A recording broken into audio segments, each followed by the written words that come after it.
Assalamualaikum warahmatullahi wabarakatuh. Perkenalkan, nama saya Muhammad Musaid Al-Hakim.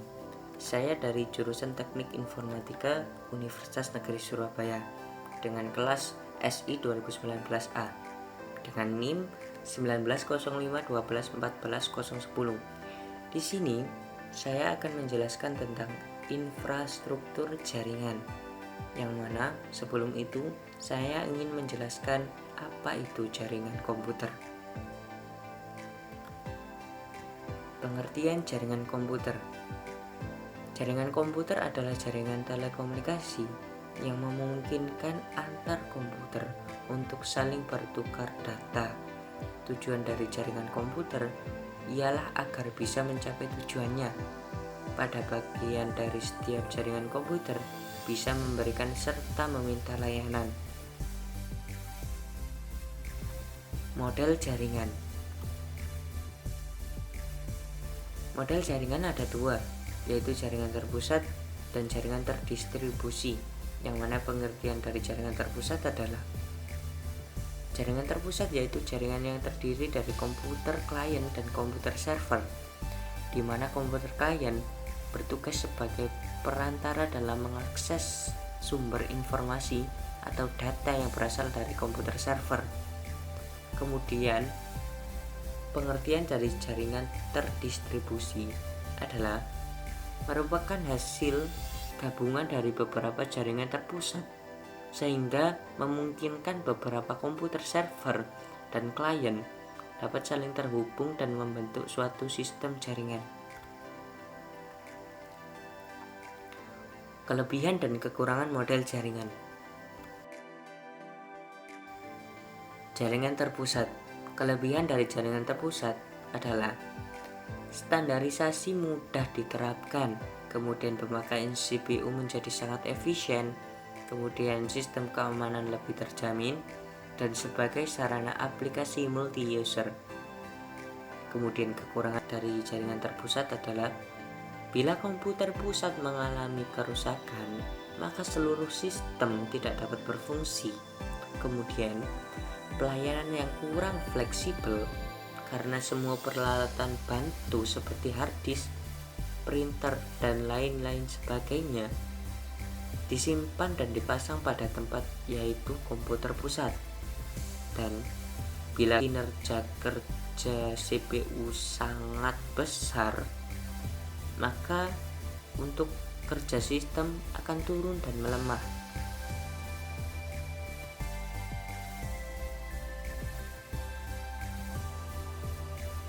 Kemudian kelebihan dan kekurangan dari jaringan terdistribusi. Kelebihan dari jaringan distribusi adalah mengatasi masalah beban kerja komputer pusat. Biaya komunikasi berkurang karena yang ditransmisikan bukan sekedar data mentah. Kerusakan pada salah satu komputer lokal berakibat kecil terhadap keseluruhan sistem. Kemudian kekurangan dari jaringan terdistribusi adalah boros dalam sistem peralatan, biaya yang cukup mahal, proses data agak lambat, membahayakan dari segi keamanan.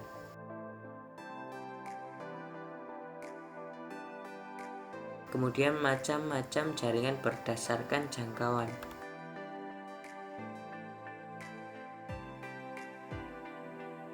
Ada 4, yaitu PAN, LAN, MAN, dan WAN. PAN yang merupakan kepanjangan dari Personal Area Network, dan LAN yang merupakan kepanjangan dari Local Area Network, dan MAN yang merupakan kepanjangan dari Metropolitan Area Network, dan WAN yang merupakan kepanjangan dari Wide Area Network.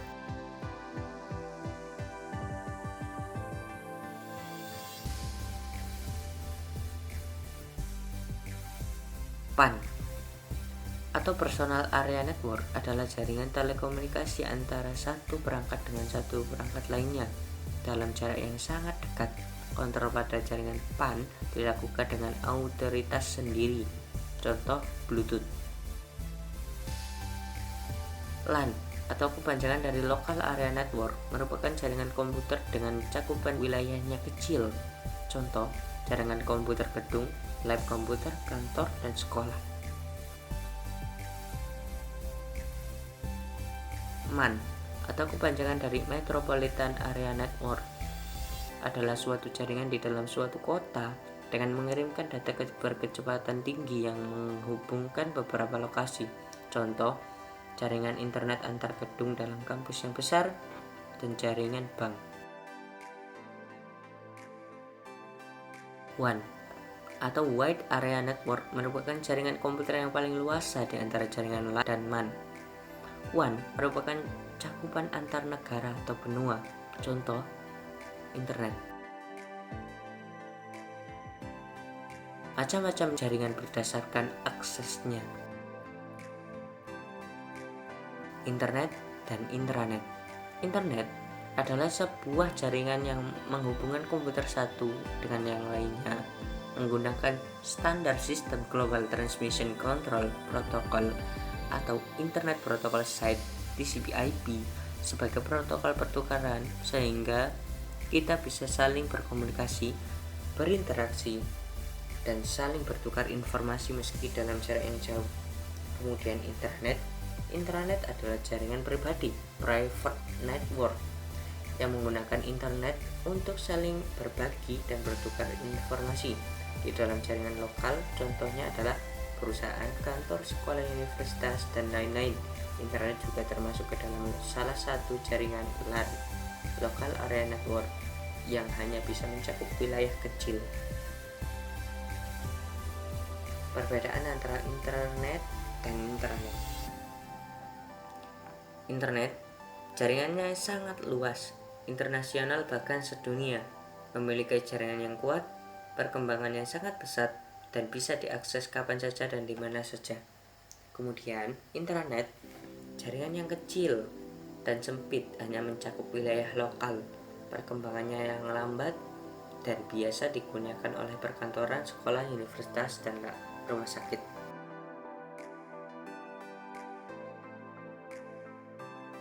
Macam-macam jaringan berdasarkan cara membangun. Ad hoc dan infrastruktur. Ad hoc adalah sistem peer-to-peer, artinya sebuah komputer dihubungkan dengan sebuah komputer lainnya agar saling mengenal SSID, Service Set Identifier. Jika digambarkan, sistem ini hampir serupa dengan sistem direct connection. Perbedaannya, sistem direct connection masih menggunakan kabel UTP crossover atau kabel USB. Infrastruktur adalah hubungan antar PC yang menggunakan suatu alat yang bernama access point sebagai media penghubung dalam satu area tertentu, coverage.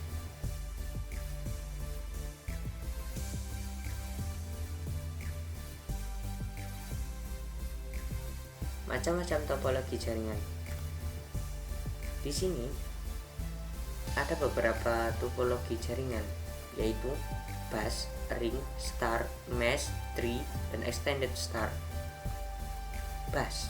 Kelebihan topologi bus: biaya instalasi yang bisa dibilang sangat murah. Penambahan client atau workstation baru dapat dilakukan dengan mudah. Topologi yang sangat sederhana dan mudah diaplikasikan. Kekurangan: jika salah satu pada topologi bus putus atau bermasalah, hal tersebut akan mengganggu komputer workstation klien yang lainnya. Kemudian proses sending atau receiving data kurang efisien. Biasanya sering terjadi tabrakan pada data topologi ini. Topologi yang sangat jadul dan sulit dikembangkan.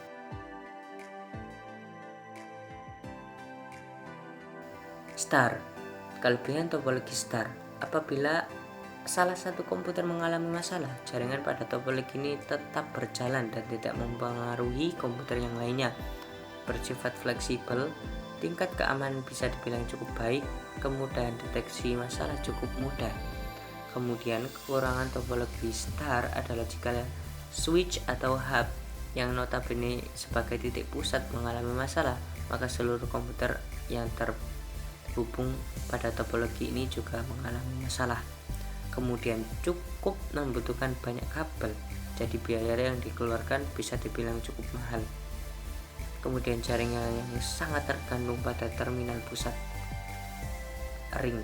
Kelebihan topologi ring: memiliki performa yang lebih baik daripada topologi bus, mudah diimplementasikan, konfigurasi ulang dan instalasi perangkat baru bisa dilakukan dengan cukup mudah, biaya instalasi cukup murah. Kemudian kekurangan topologi ring adalah kinerja komunikasi dalam topologi ini dinilai dari jumlah atau banyaknya titik atau node. Troubleshooting bisa dibilang cukup rumit. Kemudian jika salah satu putus, maka koneksi yang lain juga putus. Pada topologi ini biasanya terjadi collision, tabrakan data.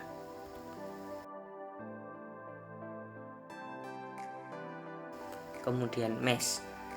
Kelebihan topologi mesh: jalur pengiriman data yang digunakan sangat banyak, jadi tidak perlu khawatir adanya tabrakan. Besar bandwidth-nya yang cukup lebar. Keamanan pada topologi ini bisa dibilang sangat baik.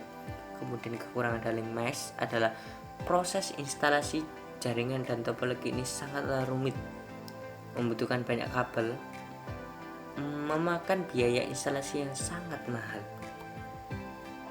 Kemudian topologi tree. Kelebihan: susunan data terpusat secara hierarki, manajemen dapat lebih mudah dan lebih baik, mudah untuk dikembangkan, mudah untuk mendeteksi adanya masalah. Jika salah satu klien mati, maka tidak akan mengganggu aktivitas klien lainnya. Kekurangan: jika komputer yang berada di atas atau mengalami masalah, maka komputer yang berada di tingkatan yang lebih rendah juga akan mengalami masalah. Kinerja jaringan bisa dibilang cukup lambat, memerlukan banyak kabel, biaya cukup mahal.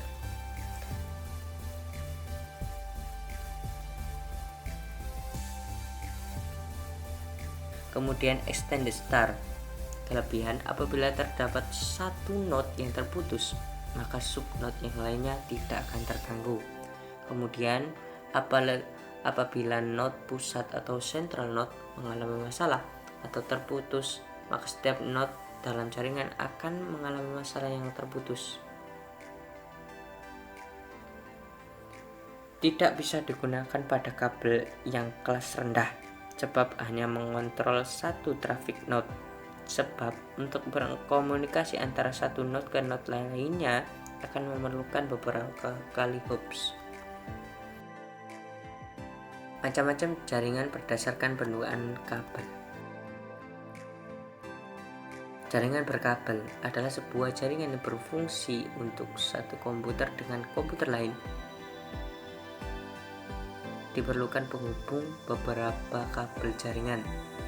Kemudian jaringan nirkabel adalah jaringan yang menghubungkan satu sistem komputer dengan sistem lain yang menggunakan beberapa macam media transmisi tanpa kabel, seperti gelombang radio, gelombang mikro, maupun cahaya inframerah.